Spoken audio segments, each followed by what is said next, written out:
The Zoom Room touchscreen makes it very easy to use the digital whiteboard feature. Simply tap Whiteboard. This will bring up the whiteboard control bar, which allows you to configure drawing and writing on the digital whiteboard, as well as save your annotations and send them to your students. Tapping on the moon icon will switch the background from white to black.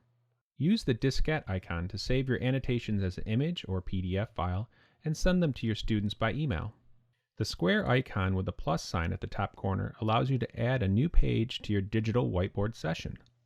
When you have multiple pages in your whiteboard session, you will see a number in the center of the square icon, identifying the page that you're currently displaying. The colored circles allow you to change the color you are using to draw or write on the whiteboard. The eraser icon allows you to use the stylus to erase your annotations. The pencil icon allows you to draw and write with lines.